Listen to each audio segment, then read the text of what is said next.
The United States and Canada are two massive neighboring countries. But what if the border between them wasn't so permanent? Imagine if certain states, perhaps frustrated with Washington's politics or attracted to Canada's perceived stability, decided to break away. While this scenario might sound far-fetched, the reality is that some U.S. states already possess deep economic, cultural, and even political ties to Canada. Consider these possibilities. What if Vermont acted on its independent history and chose to leave the Union? Could Minnesota's northern character find a better fit within Canada? And what about Alaska, already geographically separated from the mainland United States? Some of these potential shifts might seem surprising, yet for others, the indications are already present. Let's examine these possibilities state by state. Number 10, Vermont. What if an entire state already felt culturally more aligned with Canada than the United States? One might immediately think of maple syrup, small towns, and crisp autumn air, characteristics shared by both Vermont and its northern neighbor. This shared identity is a key reason why Vermont could hypothetically be the first to separate from America. The state boasts a long history of independence, having existed as its own republic before joining the Union in 1791. Politically, Vermont leans heavily toward progressive policies, much like Canada. Interestingly, some residents actively advocate for leaving. A movement known as the Second Vermont Republic has been promoting secession for years, arguing that the state would prosper more on its own. Furthermore, Vermont maintains strong trade relationships with Quebec, shares an affinity for social programs, and possesses an economy built on industries that align well with Canada's. Consequently, the idea of Vermont breaking away, while still speculative, doesn't appear entirely implausible. Could this represent America's first significant secession in centuries? Number 9, Maine. It might be surprising to learn that one U.S. state already relies heavily on Canada for its basic needs.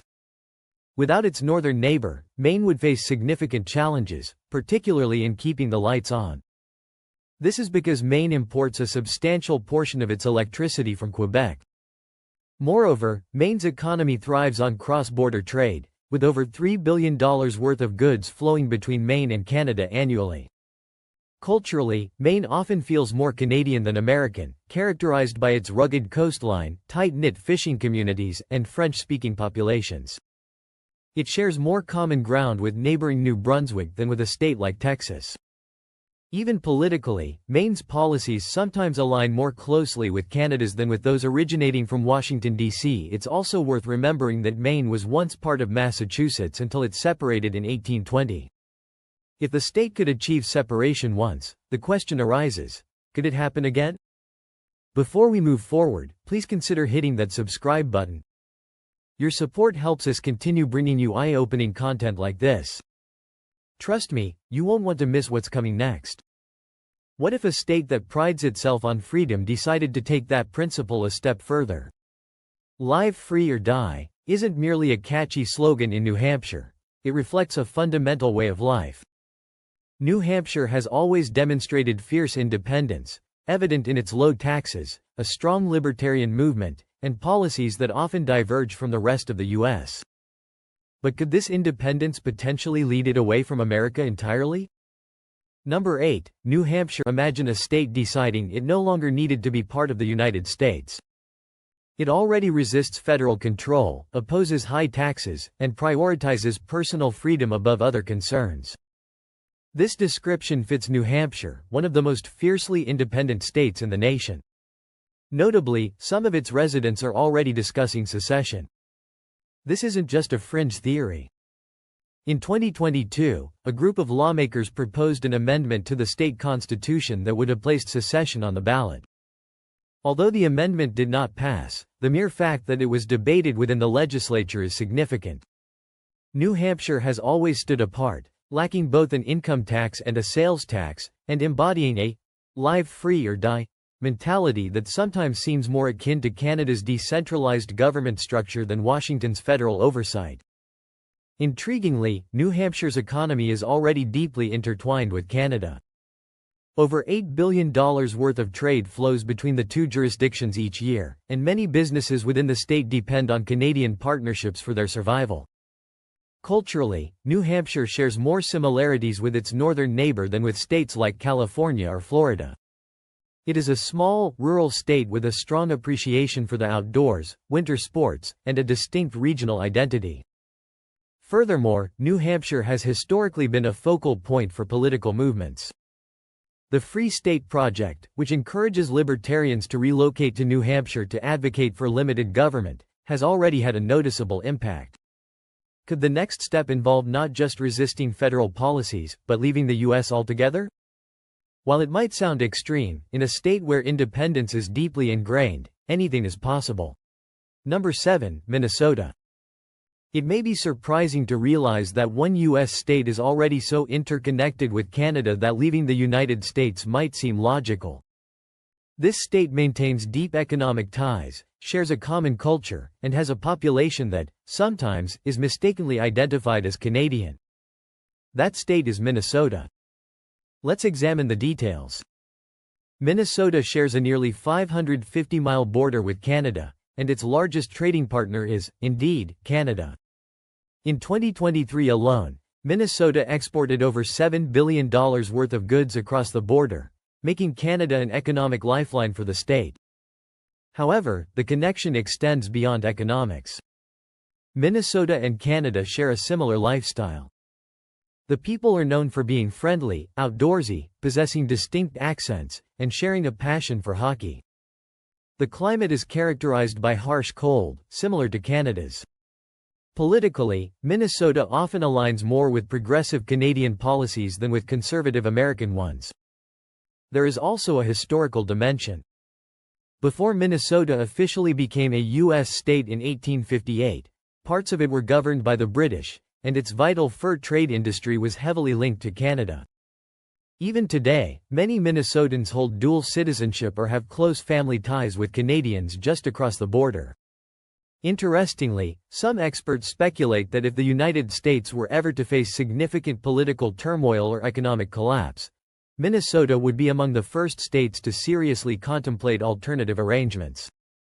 Given its deep-seated connections to Canada, it wouldn't be entirely unexpected if some residents began looking northward instead of westward. What if a state discovered it was more reliant on a foreign nation than on its own country? Imagine being so economically intertwined with another nation that secession actually seemed practical. North Dakota finds itself in precisely this position. But is this situation receiving adequate attention? Number 6, North Dakota. Consider the scenario where an entire state depends more on a foreign country than on its own federal government. While it might sound improbable, this accurately describes North Dakota's situation. This state may appear to be a quiet, often overlooked part of America, but its economy is practically inseparable from Canada's. Here's where the situation becomes particularly noteworthy. North Dakota exports more goods to Canada than to any other country, amounting to a substantial $6 billion annually. This dependence extends beyond trade into energy, as Canada supplies a significant portion of the state's power. In agriculture, North Dakota farmers rely heavily on Canadian buyers to sustain their operations. Even daily life is affected, with a surprisingly large number of residents routinely crossing the border for healthcare, shopping, and employment. In some towns along the border, Canadian license plates are nearly as common as American ones. Politically, North Dakota's small government, pro-business orientation, combined with its close trade relationships, aligns more closely with Canada's western provinces, especially Alberta, than with Washington, D.C. A fascinating historical note is that at one point, serious discussions occurred regarding the possibility of North Dakota and Manitoba merging into a single economic zone. Although this did not materialize, the concept hasn't entirely vanished. Therefore, what might occur if the U.S. were to face a significant political or economic crisis? Given North Dakota's profound dependence on Canada, could it one day choose to formalize this relationship? It seems shocking, but when a state's primary lifeline is a foreign country, the question arises: why maintain loyalty to a system that seems largely indifferent? Number 5, Montana. What if a state shared more commonalities with Canada than with the rest of the United States? Imagine if its rugged, independent spirit led it to question the wisdom of remaining within America.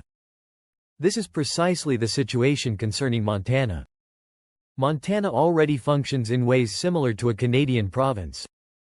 It shares a 545-mile border with Alberta, Saskatchewan, and British Columbia. Crucially, these provinces are not just neighbors, they are significant economic partners. In 2023, Montana exported over $700 million worth of goods to Canada, making it one of the state's largest trade partners. Culturally, the people of Montana embrace an outdoor lifestyle, much like their Canadian counterparts. Whether it involves ranching, hunting, or enduring harsh winters, Montana and adjacent Canadian regions are remarkably similar. There is also a historical precedent for Montana's stronger connection to Canada than to the U.S. During the 1800s, before Montana achieved statehood, much of its fur trade was dominated by Canadian companies.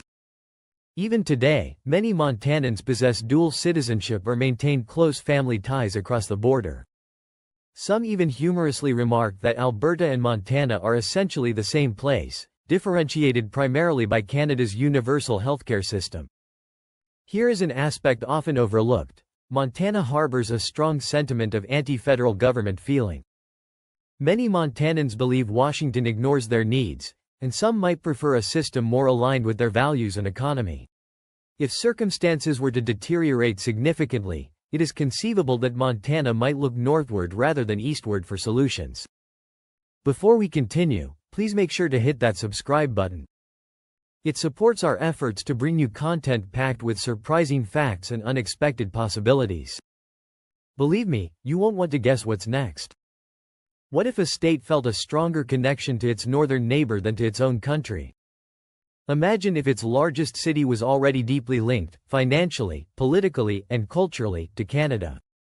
While Washington state is renowned for its tech industry and coffee culture, there's an underlying dynamic that could potentially alter its future trajectory. Number 4. Washington. Why does Washington state seem more connected to its northern neighbor than to the rest of the U.S.? Why are its major cities already intertwined financially, politically, and culturally with another nation? Washington isn't merely close to Canada. It is linked in profound ways that might lead one to question where its future truly lies. Could a significant shift be more probable than commonly assumed? The answer might be surprising. Let's examine the numbers. Washington's number one trading partner is Canada. In 2023 alone, over $20 billion in goods moved between the two, representing a substantial economic interdependency, not just minor trade. Beyond commerce, Washington relies on Canadian energy, with vast amounts of hydroelectric power flowing south from British Columbia. Even its largest port, Seattle, is deeply connected to Canadian shipping routes, facilitating the movement of millions of dollars worth of goods between Asia and North America. Interestingly, Washington is not just financially tied to Canada, it is also politically aligned in many respects. As one of the most progressive states in the U.S., its policies on healthcare, environmental protection, and social services often resemble Canadian approaches more than typical American ones. Washington has actively pursued closer ties with British Columbia, including proposals for high-speed rail that would connect Seattle and Vancouver in under 2 hours. Some politicians have even proposed ideas for deeper economic integration. Furthermore, the cultural overlap is undeniable. From Vancouver down to Seattle, people share a similar outdoor lifestyle, a tech-driven economy, and an affinity for coffee. In fact, many residents of British Columbia live and work in Washington while maintaining their Canadian residency. If the U.S. were ever to face a major political division, it wouldn't be entirely surprising if Washington began to look northward rather than eastward. Number 3. Oregon. What if a state felt so disconnected from the rest of the country that it began contemplating alternatives? Imagine if its people, culture, and economy aligned more closely with another nation. This scenario is unfolding in Oregon, and the potential shift is more significant than many realize. First, let's consider the economic aspect. Oregon's economy relies heavily on trade with Canada, with over $4 billion in goods moving between them annually. More strikingly, Oregon's environmental and social policies often bear a closer resemblance to those of British Columbia than to its U.S. neighbors. The state's positions on healthcare, sustainability, and labor rights appear far more Canadian than traditionally American. Interestingly, some Oregonians already express a desire for change. While the Greater Idaho movement, where rural counties seek to leave Oregon and join Idaho, has gained attention, there's another perspective. Some residents argue that Western Oregon would be better off joining Canada. This might sound extreme, but when a state consistently clashes with the federal government, at what point do people start seeking a system that better reflects their values? Let's not overlook geography and culture. Portland, Oregon, and Vancouver, British Columbia, not Vancouver, Washington, share many similarities. From their outdoor lifestyles to their progressive politics, the two cities feel more connected to each other than Portland does to, for instance, cities in Texas or Florida. Therefore, if a major crisis ever compelled states to reassess their allegiances, it shouldn't be shocking if Oregon looked northward instead of southward. What if a state were so isolated that it already functioned somewhat like a separate entity? Imagine if its strongest economic and military connections were not with the U.S., but with another nation entirely. Alaska might be known as America's last frontier, but what if it didn't remain American indefinitely? Number 2, Alaska. How can a state maintain a strong sense of American identity when it is physically detached from the rest of the country? How does it stay connected when its economy, military operations, and daily life are more closely intertwined with another nation?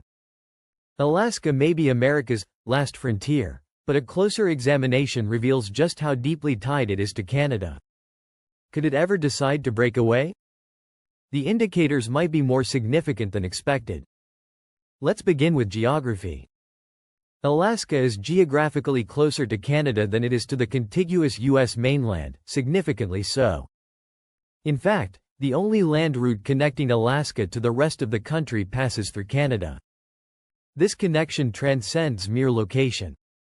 Alaska's economy is deeply linked to Canada's, with billions of dollars flowing between them through trade in oil, seafood, and raw materials. Some of Alaska's largest fishing operations depend on Canadian waters, and Canadian companies hold substantial stakes in Alaska's natural resource industries. Here's an interesting historical point. Alaska was once part of Russia. While seemingly unrelated to Canada, this fact underscores a crucial point. Alaska hasn't always been part of the United States. If the U.S. were ever to face significant political upheaval, would Alaska choose to pursue independence, or would it look northward, where its economy already has deep roots? Furthermore, the military presence in Alaska is a considerable factor. The state hosts some of the most strategically important U.S. military bases, yet Canada already plays a major role in joint defense initiatives. The North American Aerospace Defense Command, NORAD, integrates Alaskan and Canadian forces, meaning that in the event of a major geopolitical shift, Alaska and Canada would likely coordinate closely from the outset. Therefore, if a time ever comes when the United States no longer feels like the appropriate home for Alaska, it shouldn't be shocking if this state considers its options. When you are already functioning in many ways like an independent nation adjacent to Canada, making that relationship official might not be such a radical idea. Number 1, Michigan. It might be shocking to realize just how connected Michigan is to Canada, so much so that it almost feels like an extension of it already. Michigan relies on Canada more heavily than any other U.S. state, with an astounding $80 billion in trade flowing across the border each year. The cities of Detroit and Windsor function practically as one massive industrial hub, with thousands of trucks crossing the border daily. Let's focus on the economics first. Michigan trades more with Canada than any other state, moving an incredible $80 billion worth of goods across the border annually.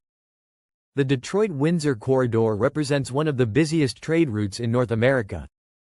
If this connection were ever severed, Michigan's economy could face catastrophic consequences overnight. Consider the auto industry, the backbone of Michigan's economy, which is heavily dependent on Canada. Factories in Detroit and Windsor are so integrated that some vehicles are assembled using parts manufactured in both countries. If you've driven a Ford, Chevrolet, or Chrysler vehicle, there's a significant chance it was built using Canadian labor or components. The interdependence isn't limited to industry. Michigan and Canada share critical infrastructure, including bridges, tunnels, and power grids. The state relies on Canadian electricity, and the Ambassador Bridge, the busiest border crossing between the two nations, is owned by a Canadian billionaire. Here is a surprising historical fact. Michigan once contemplated joining Canada. In the 1800s, following the Toledo War, some Michiganders expressed a desire to join Canada rather than remain with the United States. Although this did not occur, the underlying interconnectedness persists. With its economy, energy supply, and even historical ties linked so closely to Canada, could Michigan one day reconsider its place within the U.S.? It sounds improbable until one realizes it already operates in many ways like a Canadian province. So, could these states actually break away and join Canada? Initially, it sounds like pure speculation. However, when examining the facts, the connections are undeniable. From economies that depend heavily on Canada to shared cultural values and political alignments, these states are already closer to their northern neighbor than most people realize. If the United States were ever to face a major political or economic crisis, it is conceivable that some of these places might contemplate a drastic move. History demonstrates that borders can change, nations can shift, and sometimes, what seems impossible today could become tomorrow's reality. What do you think? Could any of these states realistically leave the US and become part of Canada? Let us know your thoughts in the comments section. And please don't forget to subscribe, like, and share this video to help us continue bringing you mind-blowing content like this. Until next time.